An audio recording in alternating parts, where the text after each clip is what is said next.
ഇന്ന് വൈകുന്നേരം ആയപ്പോൾ എന്തൊക്കെയോ ഇങ്ങനെ കഴിക്കാൻ തോന്നുക. അപ്പോൾ ഞാൻ വിചാരിച്ചു മുട്ട ബജി ഉണ്ടാക്കാമെന്ന് കേട്ടോ. അപ്പോൾ കുറച്ച് മുട്ട ഉണ്ടായിരുന്നു. അത് പിന്നെ നമ്മൾ കട്ട് ചെയ്തിട്ടാണല്ലോ എടുക്കുക. അപ്പോൾ കുറേ മുട്ട ബജി ആവുമല്ലോ. അപ്പോൾ ഞാൻ മുട്ട ഒന്ന് വേവിക്കാൻ വേണ്ടി വെച്ചിട്ടുണ്ട് കേട്ടോ. ഞാൻ കുക്കറിൽ ഒരു വിസിലടിച്ചു.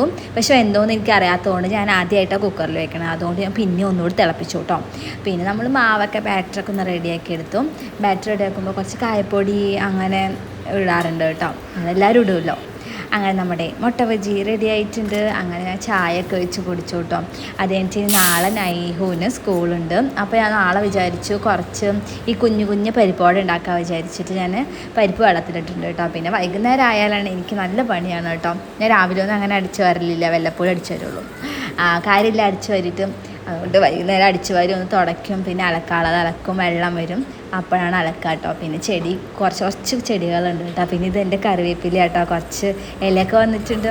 പിന്നെ നമുക്ക് മണി പ്ലാന്റ് ഉണ്ടായിരുന്നു. അത് ഞാനിങ്ങനെ ഡോറിൻ്റെ അതിൽ കൂടെ ഇങ്ങനെ കയറ്റി വിട്ടിട്ടുണ്ട്. എന്നിട്ട് പോയി കുളിയൊക്കെ കഴിഞ്ഞ് വിളക്ക് വെച്ചു.